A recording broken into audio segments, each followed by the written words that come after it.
Hey, everyone. Thank you so much for joining us. Good morning to all of you and good evening to anyone who's out of US right now. I'm Sakshi from Loop and I'm really excited for this conversation. One of the best part of my roles here is that I get to speak to so many subscription brands on an everyday basis. And regardless of the size or stage, I keep hearing so many same similar type of questions. Why isn't retention improving even when we are investing in it? How do we grow LTV without simply spending more on acquisition? What's real when it comes to AI? And is it just yet another trend which is happening? In fact, I was just telling Devin that I was in an event last month and everybody was just talking about AI. So I'm sure a lot of you would have the similar questions. And those are the ones that I was actually posing to Devin. So we thought, why don't we, do a webinar and meet together and discuss these live? So I'm excited to have Devin. I'm sure most of you here are already familiar with him. But those of you who are not, he's the founder of Xscale and has helped many brands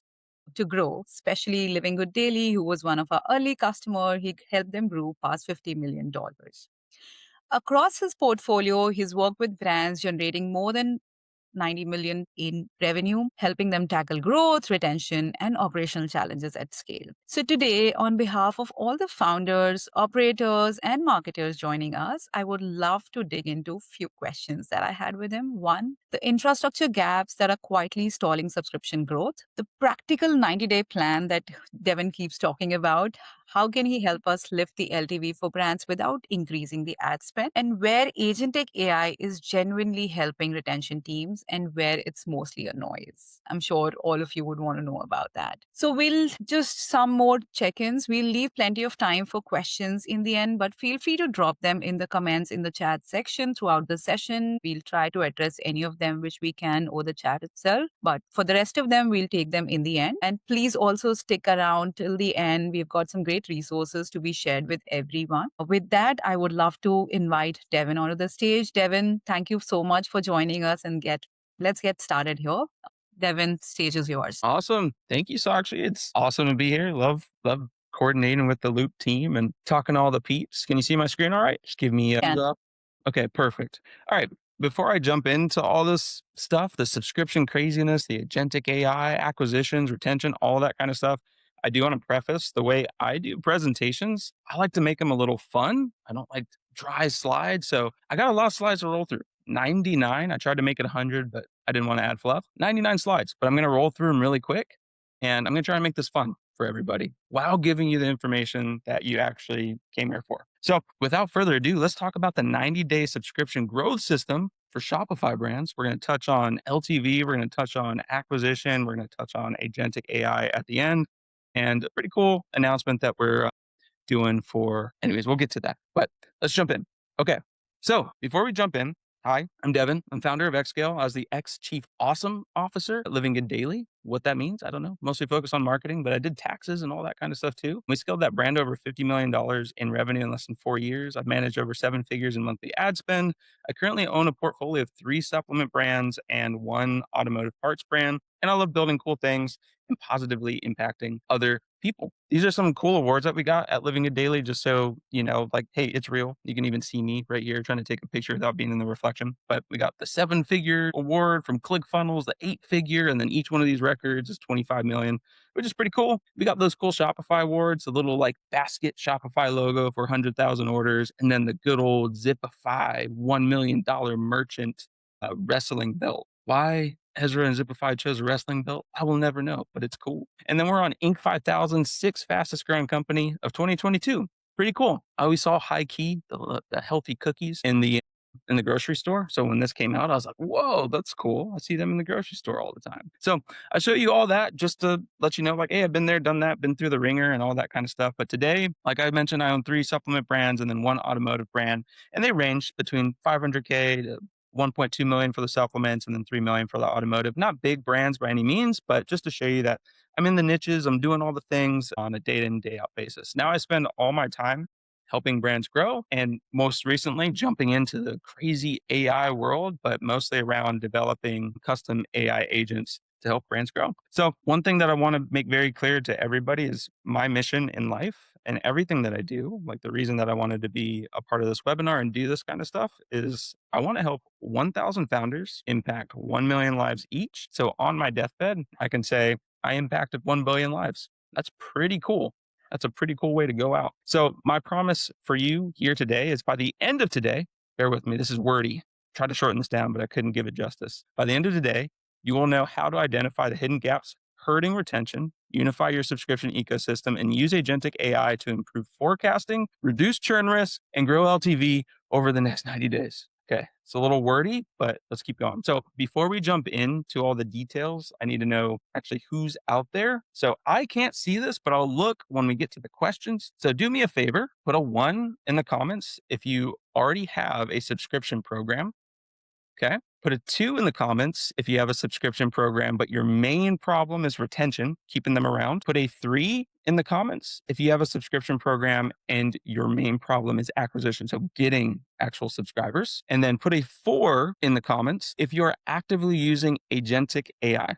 And I don't mean ChatGPT or Claude or that kind of stuff. Like you have autonomous agents doing things for you. Okay. Now put your hands in the air like you don't really care. But all jokes aside, we're going to jump into the technical, but I need you to understand this first, because what I'm about to show you or what I'm about to tell you is my whole philosophy around subscriptions, retention, and acquisition. So this is a really important concept to know. Once you know this, you kind of look at things differently and can make decisions differently. So you need to treat your subscription program like an investment account. And what does that mean? You invest means I acquire subscribers. Your investments mature means your subscriber LTV grows, right? Put money in, the money grows over time. You get subscribers, the subscribers grow over time, right? If we look at it that way, it makes it extremely simple. So your only job is to acquire and then nurture. Just focus on those 2 things and then let everything else fall into place. Acquire and nurture. So we need to keep it that simple or you get lost really quick in the sauce and all the data points that can be turned over, right? So why do we need to look at it this way? Because even if you're not going to sell your business one day, you should build it like you're actually going to sell it. What does that mean? So when you wake up to $50,000 automatically renewing each morning at 8 a.m., because Loop has a really nice feature where you can renew all the subscriptions at 8 a.m., which is what I like. You think that takes some pressure off your business? Do you think you can look at your Shopify dashboard and be like, okay, we made payroll. That's good. Okay, keep going. All right. So do you think a business investor would be like salivating over that? Right. So whether you're selling or not, it pretty much brings you freedom. So compounding revenue from subscriptions buys you freedom. So just understand that. Acquire, nurture, build subscriptions, let it compound. So you're probably asking right now, that concept's great, but how do I actually do that? How do I grow subscriptions? So if you don't know this guy, go look at this guy. He's a old school marketer, but he's like one of those foundational people within marketing, Dan Kennedy. I think if you follow Russell Brunson, like he bought all of Dan Kennedy's like IP and stuff and turned it into magnetic marketing, but it's got some good nuggets in there. But he has a quote, whoever can spend more to acquire customer wins. And my contribution is whoever can afford to spend more to acquire customer wins. The afford part is very important. If you leave that part out, you'll go bankrupt. What does that mean exactly? So if you don't know what your CAC to LTV ratio is, you need to go find that immediately. I'm going to talk a little bit about it and how to find it, especially with Loop, but you got to figure out how much it's costing you to acquire a customer and then how much that customer is worth over time. And not just like all time, but like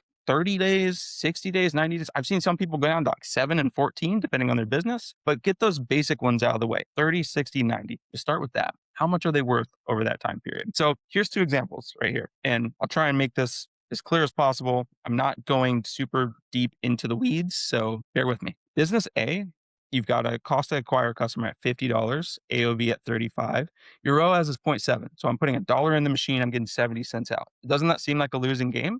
But your lifetime value over 90 days is 150. It's a pretty high multiple. Business B, this is what most people strive for, is my cost to acquire a customer is 35. My AOV is 35. So I'm break even. I put $1 in, I get $1 out. Granted, you got COGS and shipping and all that kind of stuff. I know, but let's keep it simple. Your 90-day LTV is 70, less of a multiple than business A. So I would want to focus on business A, right? Because I have a higher multiple.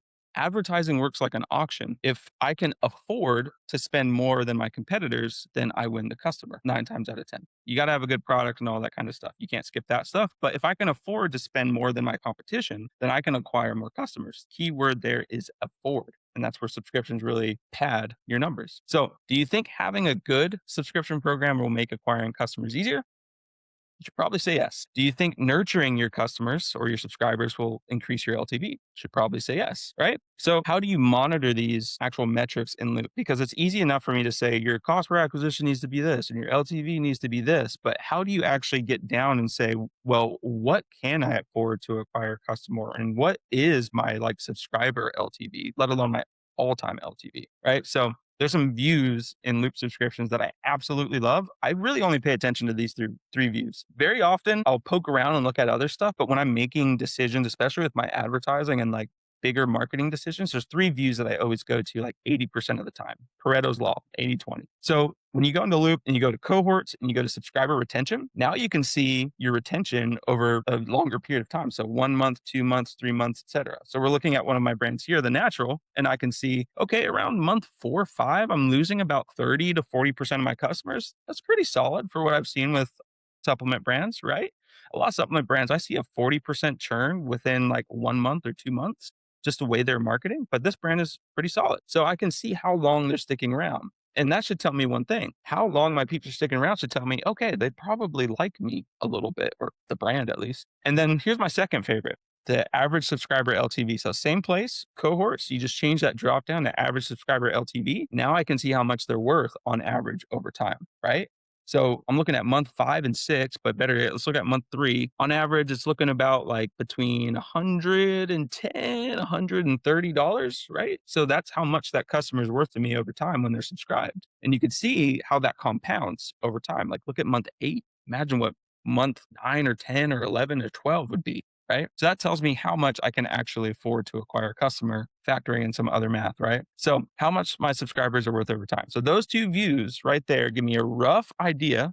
Granted, I know there's a lot of other metrics in business, but they give me a rough idea how well of a job I'm doing at nurturing my customers, so keeping them around, and then how much I can realistically afford to acquire a new subscriber, right? So if I know how much they're worth on month 3, I know they're sticking around, right? I know how much I can roughly spend to acquire another subscriber. So this is my third favorite view. And this gives me direction on all the other ones, but it's the cancellation reasons, right? So inside of Loop, you can set up your cancellation flows and you can have them go through like, this is why I'm canceling, or, this is, I have too much product or whatever it might be, right? So that view right there shows me the problems that I need to fix. And if I can fix those problems, then my subscribers will stick around longer. And if they stick around longer, are ultimately going to be worth a lot more to me.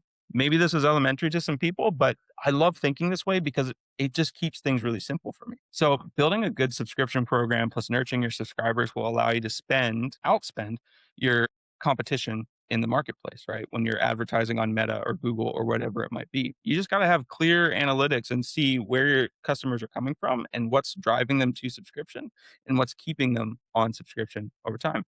So let me pause for a second. Did anyone catch my back of the napkin math flaw earlier on the business A and business B slides, right? Because the math ain't mathing at scale. It's like, Devyn, okay, cool. I understand 0.7 ROAS, higher multiple, blah, blah, blah, but I can't afford that over time. I can't scale if I'm always in the red on day one, right? I understand that. That's not what I'm suggesting you do at all. So what we need to build is an actual model that offsets that, right? So unless you have like a bunch of capital that you can just deploy, like I think if you haven't seen this interview with the founder of I Am 8, he's had a lot of previous like liquidation events. So he had a lot of capital to invest in this. And he talks about that CAC to LTV ratio. It's a great interview. So go check that out. But he's got a bunch of capital to deploy. And I'm imagining a lot of brands here don't have that much capital to deploy. So this is how we set it up, right? And this is easier said than done. It takes a lot of trial and error and figuring stuff out. Like for one brand that we have, we've been working on trying to figure out offer number 2 for about a year. So offer number 1,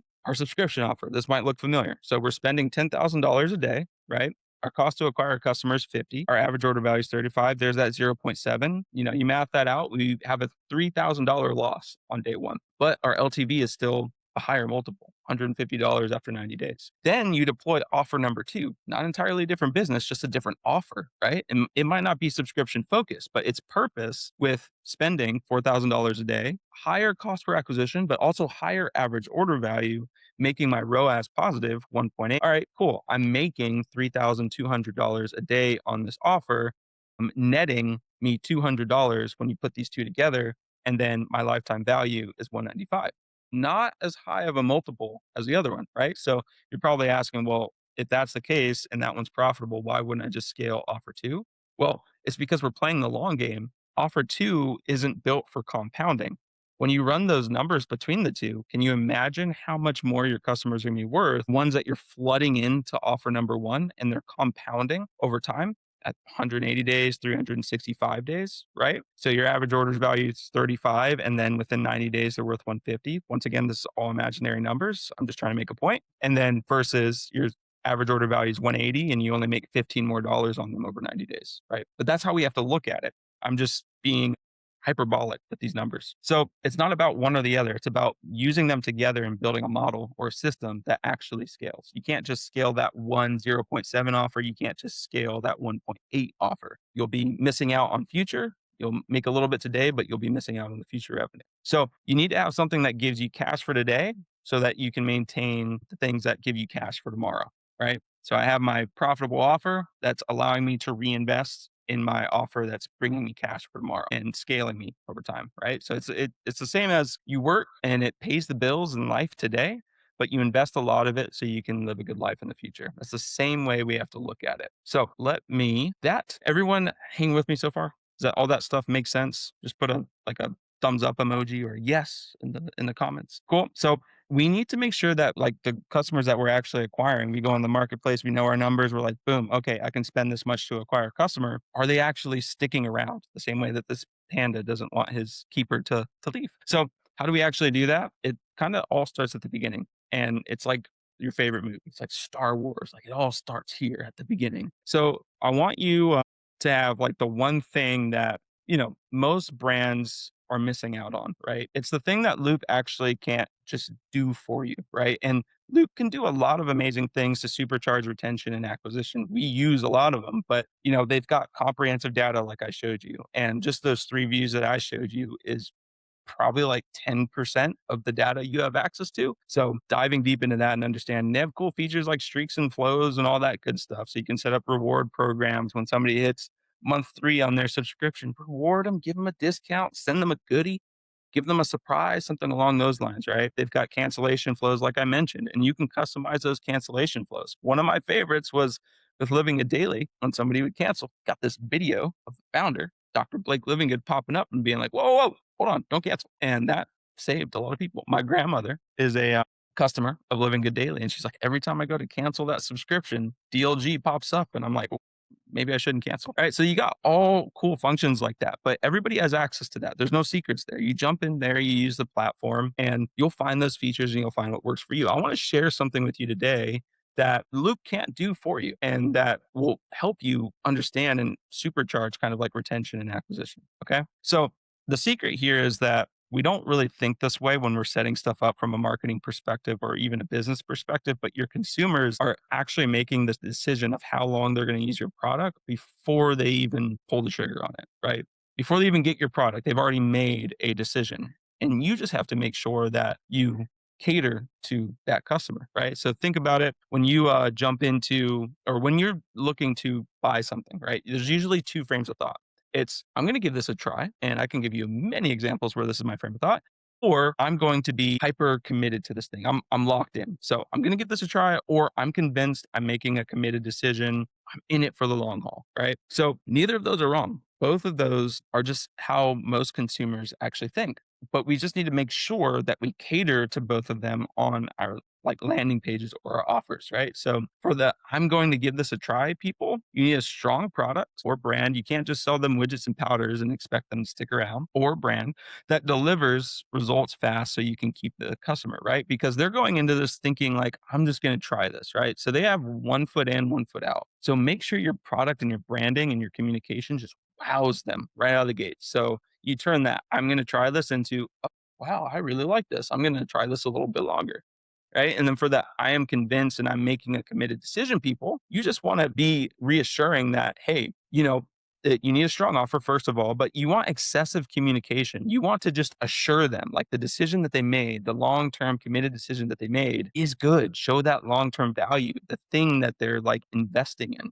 right? And we put all of that kind of stuff on a landing page. So when they hit an offer or when you have an offer out there, making sure that you adhere to those two types of people on your landing page, and you'll be able to kind of combat that massive churn that usually happens, right? And I've done this where you have offers and it's a great offer, but people will bounce out because you didn't do the right things on that landing page and you didn't do those right things on the communication side. So Loop can't save your butt there. I wish they could go put landing pages together, but that's not what they're focused on. They're focused on give us the subscribers. We'll keep them in here. But you got to go do the legwork and make sure that you communicate properly, make sure they stay there. So this is one of my favorite examples here, like Primal Queen. If you haven't seen them, they just do an amazing job. Simple, simple, simple business, but they just do the core things right. Like when I'm on their landing page, they're telling me this is what I should expect 1 week, 1 month, 2 months, 6 months, 12 months, right? And I'm reading this, I'm like, okay, to get full effect here, I need to be on this for 12 months. Got it. I'm locked in, right? So they're already speaking to me. They're getting in my subconscious and telling me, okay, long-term benefits are with long-term use, right? I shouldn't just take this as a silver bullet.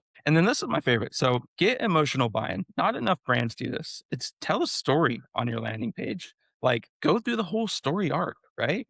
Like that emotional piece is really important in buying decisions. As much as you'd like to think that you make logical decisions when you purchase things, it's all emotional. Very rarely have I met, I'm a very logical person, but very rarely have I met anybody that makes a logical decision when buying something. It's always very emotional. I mean, there's some things that can be logical, but most buying decisions are emotional. So tell a story, get emotional buy in. Don't just give them a medical white paper and say, oh, here's all the benefits and the things and all this. Like, tell a story, get that emotional buy in, and then tell them how to use the product. This is so important. Even if it's simple to you, it might not be simple to them. Even if your product is take once in the morning, take once in the evening, and that might seem obvious to you, and you might say it on the back of the label, it's not obvious to them. Just showcase it. Show them actually how to use the product. A great example is I'm really bad about this. I read bold text, I look at pictures. I do not read everything. And I was trying Seed, the supplement brand. I was trying them out. And I got the packaging. I'm like, man, this packaging's awesome. Got the capsule, popped it in. I was like, okay, I'm changing my gut microbiome. Amazing. And then I did that for a couple of days and I got in my normal routine where I pop one of those probiotics. I chug my coffee. I go run on the treadmill. And then I was like starting to feel nauseous. I about threw up all over my treadmill. And I was like, this product sucks. And I throw it out. And then a few weeks later, I open my drawer and I see this little pamphlet. And I was like, oh, this is the Seed pamphlet. And I'm reading it. And it pretty much said, do not do the things that I was doing. Do not mix it with caffeine. Don't go run on the treadmill, blah, blah, blah. And what's actually going to be happening in my body. Now, I probably should have read all that kind of stuff, but maybe they could have done a better job of just telling me that up front. It's mostly on me, but just showing you like if they misuse the product, it's on you. It's not on them. You got to be very vocal and over communicate that stuff. And then really important, onboard your customers, onboard your subscribers. When we purchase things, we get a dopamine hit. So I'm really excited after like when I'm about to purchase things and then when I purchase it. So you want to keep that dopamine going because how often have you like bought something like maybe expensive or you went on a limb to buy something, then you have a little bit of buyer's remorse and you're like, oh, maybe I should bring it back or maybe it's not for me. Like you don't want them to have those thoughts at all. So how do you do that is they already have that dopamine hit when buying, then make sure that you communicate with those customers after the purchase, right? After they've spent the money, have a little flow in Klaviyo that follows those Loop subscribers, right? And lets them know, hey, you're going to be like stoked to get this package. Like, oh, it's almost here, 2 days away. Okay, it's arrived. And then even afterwards, like, my gosh, are you using the product? Like, hey, this is what so-and-so said about the product. Like keep the game and the fun going. Do not drop off. Over communicate. Onboard your customers. Make them long-term lovers of your product. So it all starts at the beginning. Loop is awesome, but they can't save you there. That's the stuff that you need to put forth to make sure that Loop actually works for you. So I'm going to transition real quick. You guys ready to nerd out with me? Talk about some cool AI stuff. I'm assuming everybody's saying, heck yeah, woo. All right. So if you're in e-com right now, I'm not going to insult your intelligence. You probably know ChatGPT, you know Claude, you know Gemini, Higgsfield, Nano Banana, Copilot. Maybe some of those aren't familiar, but I'm almost certain that everybody here has used ChatGPT. Okay, so if you're a Shining Star student, you probably use like Codex, Claude Code, Claude Cowork, Anti-Gravity, Amazon Bedrock, all that kind of stuff, right? That's if you're a Shining Star. Now, to wrap up today, I want to show you how we use like OpenClaw plus NemoClaw to power entire growth teams using tools like Loop Shopify and Klaviyo. All right. So you've probably heard of OpenClaw. It's that crazy, like viral agentic thing that came out like October of 2025.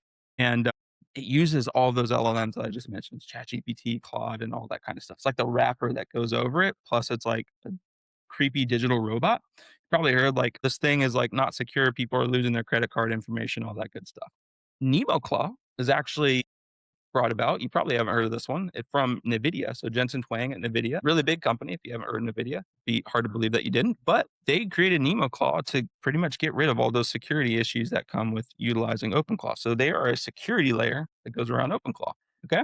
So you're up to speed. So what you have is an extremely powerful agentic AI that is almost a human in your computer and like an ultra secure platform. So like built by one of the biggest tech companies on the planet to allow your agent to work freely within your business without you losing information or credit cards and all that kind of stuff. And you don't even need a Mac Mini to power it all. So if all that went over your head, it's all right. I'm just going to show you real quick how we use it and why it matters in e-commerce today. So with the setup, you can pretty much ignore all of the noise with AI. So like I want everybody to, all the craziness, all the noise with AI right now. I mean, you probably see a new AI app come out every single day and you hear this person over here has 17 employees and they're all digital agents and all this kind of stuff. Ignore it just for a second. I want to cut through the noise.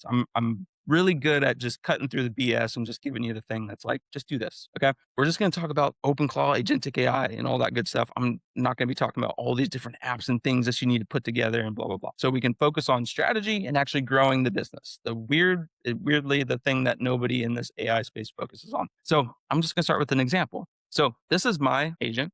I call him Odie1, and Odie is in Telegram because that's how I set mine up. I mostly use Slack, but for some reason I decided to set up Telegram. But anyways, for the natural, it's a marketplace. So we do our marketing very evergreen. It's very vanilla. It's not like a brand that's got these big promotions and all this kind of stuff. So we built like our 60 days of promotions and emails in advance. But one morning at 7:39 a.m., yeah, I just had this random thought. I'm like, I want to run a Memorial Day sale and I want to run it like we would do for our other brands. So I just gave it this prompt real quick. And granted, Odie's been trained for the past maybe month and a half or 2 months at this point. And I just gave him this prompt and I said, hey, 21st through 27th, I want to run a Memorial Day sale. As a reminder, Memorial Day is on the 25th. I want 20% off. I want to use our formula, 2 emails in the beginning, 2 emails at the end, 1 email each day throughout. Put it together for me. And so because I've trained it, it knows exactly what to do. It puts the strategy together for me in a Google Doc and sent it to me. I reviewed the strategy. I'm like, this is solid. Get to work. And so next thing it it jumps into Shopify, creates the discount code for me, and then lets me know, hey, I created the discount code. It's 20% off. Here's the dates that it's live, blah, blah, blah. I said, hey, that's cool. Hey, I just had a thought. A lot of our customers for the natural, older demographic, sometimes they forget to put stuff in their cart. And so they come back and try and use the discount code again. Can you make that discount code reusable? I said, sure thing, done. Here it is. It's now reusable and it's scheduled for the same time. So I said, great, get started on the email design. So it built it all out. It used Codex, built out the email design and the branding guide and everything that I've given it in the past and designed me a little email.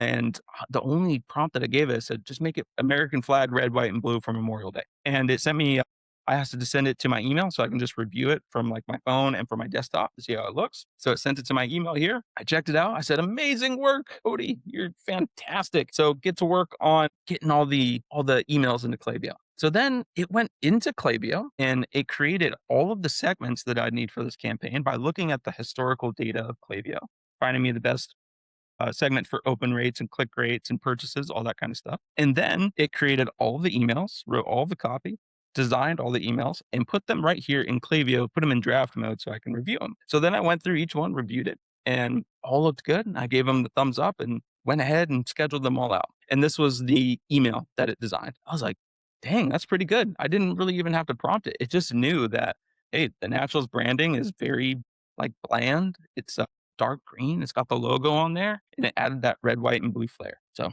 super cool. I barely had to prompt it and it's just from training it over time. So here's how we train it with bigger teams. So we have this agent here, Scarlett, for one of our clients. And you can see Melissa in here is training it to make sure that it notifies leadership before it makes anything public. So super cool. So anything that she works on, you could set the rule to say, okay, it's going to work on this thing autonomously before anybody even sees it. Go ask Dana, Monica, Jared, or Devyn's permission before it actually goes live. So it even runs our Google ads autonomously without further prompting. And this is my favorite because every time I jump into a Google ad account, I have an enigma. It is an enigma, and I have an aneurysm because it's just crazy in there. I like a meta ad account a lot better. But over time, I trained it. It trained me, and then I had it go in there. Hey, set up a campaign, make these tweaks. And then one day I gave it this prompt. And I'm not going to read this whole thing for you, it'd take too much time. But essentially, I gave it the guardrails. I want my ACoS to be this. I want my ROAS to be this. You're allowed to do this. You're not allowed to do this. Send me a report every day at 5 a.m. of what you did and the numbers. And so it just went into the ad account. And this was just really cool. One day it just said, hey, this campaign right here is doing really well. It upped the budget 4 times throughout the day. And granted, all this is trained on Shopify and Loop, right? Because subscriptions is a big piece of the natural. And so it took into account people that are subscribing and what that lifetime value of a subscriber is worth and the campaign that's mostly attributing to the subscribers. And that's what the campaign was here, where it started to incrementally increase it. Right. And so it incrementally increased that budget over time. That ended up being a really solid day for us. It increased revenue 85% from the previous day. Insane to me. Sent me a report of everything that it did and it stayed within metrics. And honestly, I haven't opened the ad account for, I don't know, a few weeks. I just get this report every morning and just talk to my agent as if it's my own media buyer. And it makes the adjustments, builds campaigns for me, allows me to review them, and then we keep moving. Here's one of my favorites here is this conversation is with Barb, our controller. She's actually a customer of the Natural as well. And she purchased a product, got an email flow for upping to a subscription. So every time somebody orders a product, like 2 or more times, we send them through a flow that is designed to push them towards subscribing with Loop. But the CTAs in this flow were sending people to the homepage. Didn't know that was going on. So she said, hey, I got another email asking to convert it to subscription, but it's taking me to the homepage. I was like, okay, well, this is a calculated response because I knew exactly what I was going to do. I said, where were you expecting it to take you? And then she wrote out her expectations. And then I said, haha, okay, it's 1:52 p.m. I sent a 5-second voice message to Odie. I said, hey, go into my email, see that conversation from Barb, and give me a plan of what you're expecting or what you would do based on her expectations. Goes into my email, it pulls out that conversation right there with Barb, and then it puts together a plan for me. Now, the very first plan that it gave me was not good. It said, I can create custom links from Loop and then update every email based on, what product they went through. I was like, that's a great idea, but the Natural has over 4,000 products. That would be insane. So let's not do that. Let's do something a little bit different. Let's just, create a subscription focused landing page. And so it went into Loop to analyze the data and our subscription programs. It created a favorable discount code in Shopify. It designed a landing page and deployed it to the Shopify theme, then asked for my approval. It then published everything and updated the CTAs in the Klaviyo email flow after I gave it that go do this, right? Insane to me. So this was kind of like a piece of the landing page that it designed. So I forgot to tell Barb that I had it do all that. So I was like, oh, okay.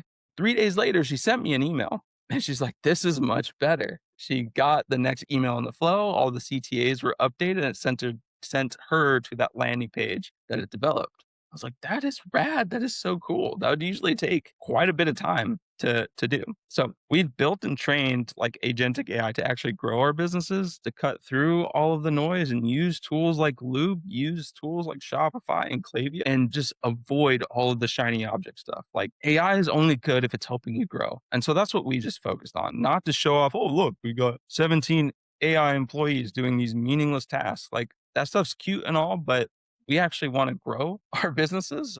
I think everybody can agree with that. So let's train AI to actually do that and only focus on the things that are going to move the needle and use the tools that we use to actually grow our businesses without AI. Now we just have AI to help us with that execution piece. So we call all of that Agentic OS. And the coolest thing is that little subline down there is by Smart Marketer. If anybody knows Smart Marketer, these guys are legends. Ezra Firestone, Molly Pittman, Pep, John Grimshaw. These guys are legends in the marketing space. And so we figured out the AI stuff.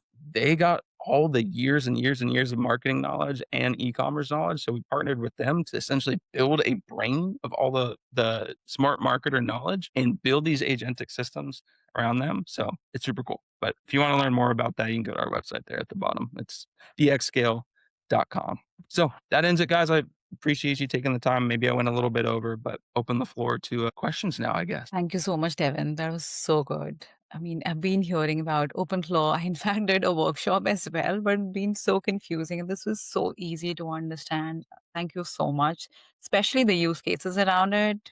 Amazing. Would love to, hear more questions. I do have a couple of questions for you, but I would love to take questions from the attendees here. So, guys, please drop us your questions that you have in the chat. I think we had a question from Jeremy in between. I think this was on your LTV math slide that he had asked for.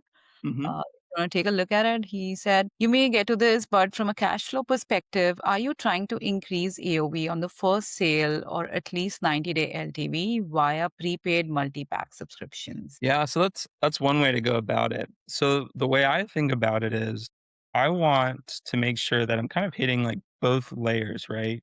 Because I can obviously set up an offer. It's the what I described with those two offers. I can create an offer that is going to be ROAS positive on day one and give me profitability, right? But those offers are oftentimes hard to scale because as you scale ad spend, what ultimately happens? Your cost per acquisition goes up. So like Living It Daily is a great example because we had like 12 different funnels or 12 different offers that we ran. And a lot of those offers, we just had a ceiling of scale. So, like one offer, we might only be able to get to $2,000 a day in ad spend. Another offer, we can only get to like 5,000 or 8,000. They're hard to scale because we had to maintain profitability. But then we had this other offer over here, which is our book offer that we could just get a zero point 0.5, 0.7 ROAS all day, but it brought us a lot more new customers. And then we could use those other offers to offset that lack of profitability on day one. So it allowed us to build a system that was actually scalable. So not one or the other, but both of them together.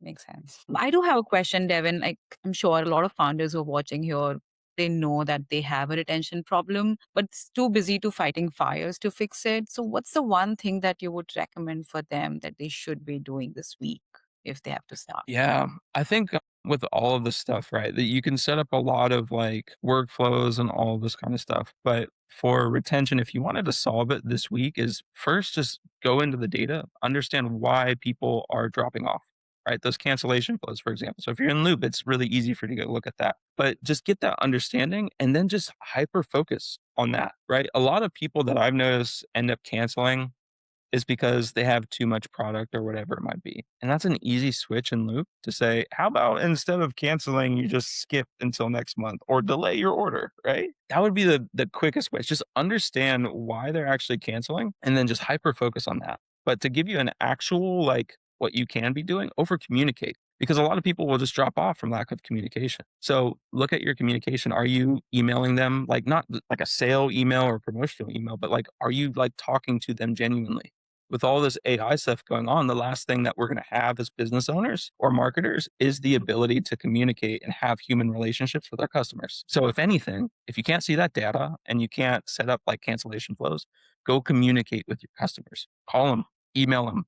Don't send them a promotion. Just understand, just be human. That makes so much sense. Yeah. I think it's somewhere in between all of this, we do lose out on that human touch. So that's totally making sense. Bradley has a question, and I think that's an interesting one because of what you just talked about. Do you manage a subscription renewal emails from InLoop or Klaviyo? And what are the best practices there when letting people know that they're about to get charged again? Because that's usually the time when we see the highest drop off happening. Yeah, a little bit of both. It depends on the brand, honestly. So I can't really give you a straight answer. Usually out of the gates for a smaller brand, we would just use Loop. As we start to grow a little bit and want to like add a little bit more, let's use the word razzle dazzle to our emails and our communication, we'd start building things out custom in Klaviyo to really like make it feel like a brand experience, like a different experience than what they would have for any other subscription. Right. And then as far as letting people know that they're about to get charged, once again, depends on the brand and depends on the thing that they're subscribed to. Right. If it's a big product, right, like a big order, you probably want to give them some heads up that you're about to charge their card. Like we're talking 300, $400. subscription, right? Because they're going to see that charge, they're going to freak out, and the very first thing they're going to do is charge back. And the last thing that you want to do is charge backs. Usually for like our supplement brands, we don't really have too much communication that they're going to get charged, right? Because they're signing up with the intention of a subscription. It's very obvious. There's no tricks or anything involved. And they oftentimes want to choose the subscription for ease of use. And that's where my kind of knowledge comes from. But I can imagine if you had like a more expensive product or a more expensive subscription, you probably want to get in front of that and give them an option. So don't just say, hey, I'm going to charge you in 2 days. Give them an option to pause or skip or delay or whatever. That way they don't freak out and just cancel. That's the last thing you want. Yeah, I would agree to that as well. I think giving them flexibility to manage their subscriptions and also, like swapping, you talked about delaying it rather than just canceling. I think that's what you should be focusing on when you're sending them emails. And especially like Jeremy, to your question, I think the education piece is very, very important when you're talking about the benefits of subscription. And that's what Devin had mentioned on the Primal Queen, that they do such a beautiful job in terms of educating the customer from first order to a 12th order, that what are the differences that you would see and how do you see the benefits of the products. So I think it's very, very important, especially in case of supplements where you educate the user on the benefits. And a lot of times what we are seeing is the brands are also talking about these upfront on the PDP itself. Because if you know, Devin had also mentioned about that what you do on your landing pages also is where you win your attention game. So definitely talk about all of these benefits, the upcoming order benefits, whether obviously it's discount, if it's free shipping, it's, gift on the third order, gift on the fifth order. Just talk about this on your widget itself. I would highly recommend check out Primal Queen and their landing page. You'll get a lot of cues from there as well. Okay, moving on to the next question. Dan has a question. I have agencies for Meta, Google, and email. How would you use these agents in that case? Or are you suggesting that it should replace them? Dan, that's a great question because the company that we partnered with is a marketing agency. Here's the way I explain it to people is that you are not going to replace the knowledge that you have in the space. So like Smart Marketer, for example, they've got a vast amount of knowledge in marketing. And what these agents are able to do is to speed up execution and get rid of some layers, right? But you're not going to say, I'm going to hand over all of my like strategic planning to an agent to plan my next meta campaign, build all the campaigns, do all the creative, right? There's still a human touch there. And so, like, for example, the Google ad account that I mentioned, that's on autopilot. That's Google ads. I can see like how you can have that automated. We're at a small scale, but at hundreds of thousands of dollars a day in ad spend, you probably want an agency or an individual monitoring what that agent's doing. So I'm not suggesting that you replace anything because AI only knows the past. They can't necessarily yet figure out the future. It can make suggestions based on historical data, but you still need that human layer and that experience to help you figure out what to do next. So to simply answer your question, it doesn't replace agencies. If anything, it makes them more effective, allow execution to be, seamless, faster, right? So you would equip one of these agents next to your agency, for example. Maybe there's some negotiation that you need to do there with your agency if you feel like they're charging you too much, but you would equip them with this agent to then execute a lot faster, making your life a lot easier. For sure. I think, yeah, I can definitely see it working hand in hand. To that, it brings me to another question because you showed how your agent has been running Google Ads, building a discount code, creating a landing page, updating Klaviyo and everything. Where are you still sitting in the loop apart from approvals? Where do you think you have actually removed yourself from this entire loop that is happening? The So agent. yeah, so it's interesting because I think we have like a unique view because we run brands, like everything from advertising to taxes to fulfillment to everything within a company, right? And so we have like a different view on systems. And so we have a system and understand how Google ads need to be. And so we can train our agent on that system. Right. So there's still a layer of, although in that example, I'm no longer prompting my Google ads or my agent to be running our Google ads, it still reports to me. And then I still review that report. And if I notice anything that's off, like a couple of weeks ago, I noticed it didn't make any changes for 4 days. And I noticed revenue was pretty flat. And I asked it, hey, why haven't we made any changes? And it said, oh, I'm just staying within KPIs. I was like, well, we've got this 20% gap that you can play with. Let's get more aggressive, right? It's not going to know to do that. It's only going to know to do the things that you told it to do. So it still takes you to be in the loop. So if you have a system within any part of your business, you can train the agent to execute that system. It's still going to take you to review it, understand it, figure out how to push it forward, right? But it can take a lot of work off your plate. That totally makes sense. And I think this is where I have been actually facing a lot of bottleneck. How do I get my mind to obviously optimize on this and prioritize this? And I'm sure anybody who's watching, they are also be a little nervous, and that's been for me as well. About giving an AI agent the key to your ad account, like what are the guardrails?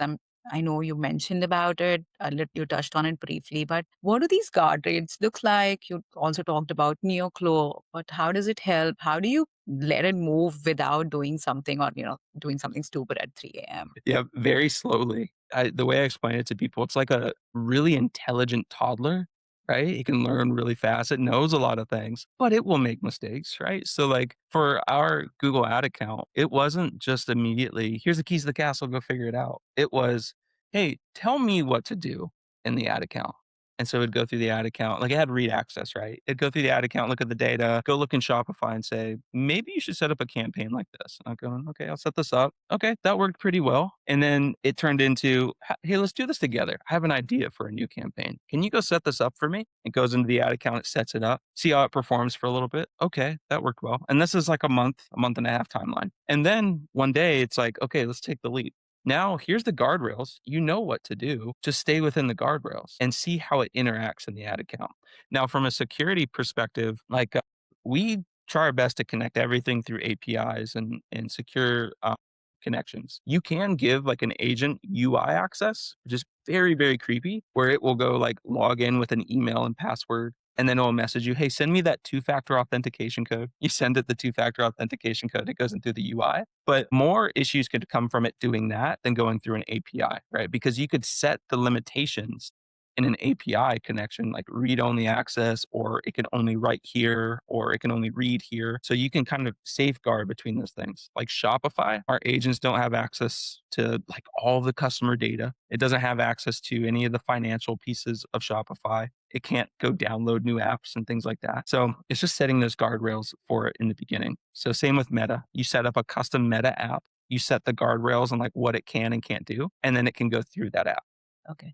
And have you been using a completely different system altogether? It all happens on your like primary system. So NVIDIA came out with NemoClaw. NVIDIA, you can also set up a server on NVIDIA. And it depends on how they're feeling that day. It's either 15 cents an hour or 30 cents an hour. It doesn't matter. But we set it up as a separate server that's always on, right? Because how a lot of people, if you go on YouTube, people will set it up, they'll put it on like a Mac mini or they'll put it on Yeah. like a separate computer. The problem is the second you close your computer or you have a power outage or something along those lines, it goes off, right? And something cool, like literally an example, I'm pretty sure everybody here has a Shopify store. Shopify went down this morning and I couldn't get into Shopify. But the Scarlet agent that I was mentioning, I messaged the Scarlet agent and I said, hey, is Shopify down? And it said, yeah, it looks like Shopify's down. I was like, can some people still see the store? And it said, yep, we still got a couple orders coming in, but it looks like the outage is like pretty broad. So it's weird that we have a few people ordering. I was like, okay, that's good. So having that thing always on and being able to connect via APIs and that good stuff really kind of, it frees you up a little bit.